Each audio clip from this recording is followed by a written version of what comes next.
Greetings, it is I, Susie Q. We've got one Akashic record, but I'm going to tell a little story before we get into that. All right, so this morning, early morning, probably about 4 or 4:30 in the morning, I kind of woke up to this dream, and it was kind of where my house was in Dripping Springs. It was 5 acres, a really pretty place. And then I got out from the inside of the house, and then all of a sudden I went outside, and then there was this man, and he said, "I'm going to take you," or "I'm going to take you." um, and it was kind of menacing. I was like going, oh my gosh. So whenever we have dreams like this, where it's like, oh God, this is gonna be terrible, right? We start kind of accessing, do you remember your dreams? Do you experience your dreams? Do you process your dreams? Do you find any symbols or any other states of consciousness that you can remember from a regular dream? And the next level of that would be lucid dreaming. And so with that menacing man, I could have just said delete, So this man came up to me and he wanted to take me, and then and then I could have said delete or remove or erase. But sometimes everything is kind of like all this energy is spiraling, some spiraling energy. You might even think with that tricky man that was going to take me, right? You could, like again said, you could just delete or remove or something like that. But sometimes when we're looking at our Akashic records and accessing things from the past, the future, or anything else, it could be one of your own past lives.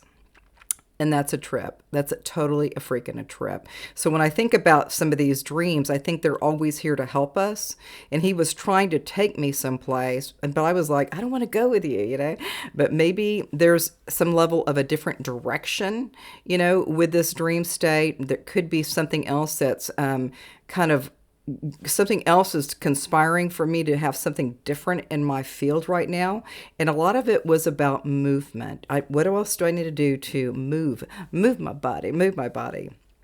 All right, so that's a little bit of a tidbit from a dream, a regular dream going into a lucid dream, and then kind of considering that might have been my past life. I might have been that being, so they show up all the time. All right, so we've got this one Akashic record. Giving the gift of unconditional love in the spaces of here and there and up and over has a way of transfixing lines of old knowing. The idea of love has taken on a more conventional meaning in this way and here now. Remove the word. Remove the notion. Settle into the vibration of the truth of what it feels like within the bodysuit. When this love vibration enters your field of perceptible awareness, beyond the knowing of rational thought, we see you may have trepidation with this receiving and giving of this love vibration. We see how unknowingly you withhold the vibration or disallow it into your auric field.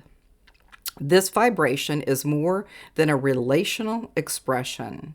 For this receiver, she feels deep universal love when thinking of her children, grandchildren, and many other high heart touches that are now coming to her in what represents waves of electricity, and some may say the tingles. Yay!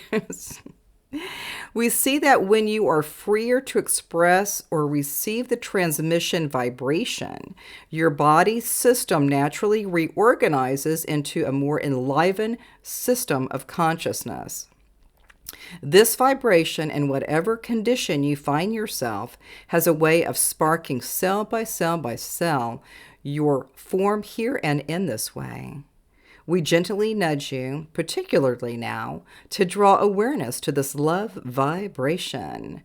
If it is fleeting, that's okay. Notice it even if it's a flash of knowing. Notice this flash or sensation even if it seems silly. We do love it. We do love it when you're so silly.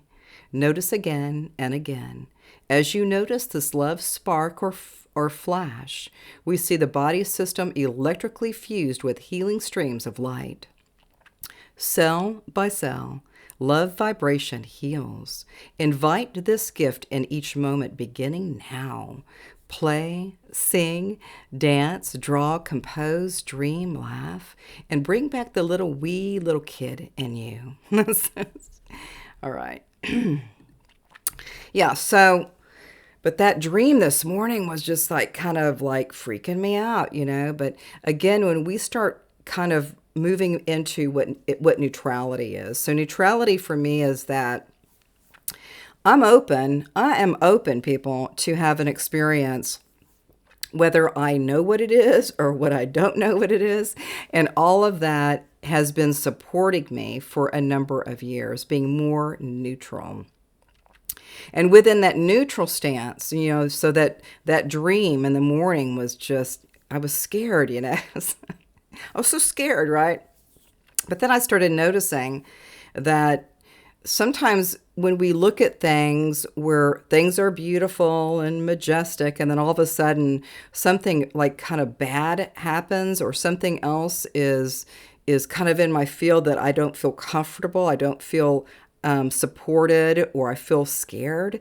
Sometimes these things could change in a way that you might start accessing what exactly was that man or that person. What was he wanting me to go to? What else was I going to go to? So when we start looking at some of these states of consciousness, we might learn that there was something else conspiring for me to have a different experience. Not bad, right? But just a different experience. He was very urgent, saying, why don't you just come with me? You've got to come with me. And I didn't do that. And again, in lucid dreaming, I could just say delete, remove, dissolve. I didn't do that either. I just kind of squashed the dream after I saw that in my vision. And so all of that is helping us. Sometimes we think that there's some bad stuff going on, or there's some jubilee or something like that. But when we're looking at things that are kind of like disharmonious and scary or something, sometimes people come in a different way to get your attention, to get you to focus, to get you to be aware of your surroundings and noticing what's going on. And I think, so I've been like processing it this morning, is that I think that person was wanting me to go someplace, and I think it might have been a good way it would have been a good way for me to go to see exactly what was happening, because there was movement and there was kind of like an urgent situation. So all of that is conspiring for each one of us. Our dreams, we can process our dreams in any way, and we can really, start emboldening some of these ideas and some of these thought constructs. So we'll see you soon, and a namaste.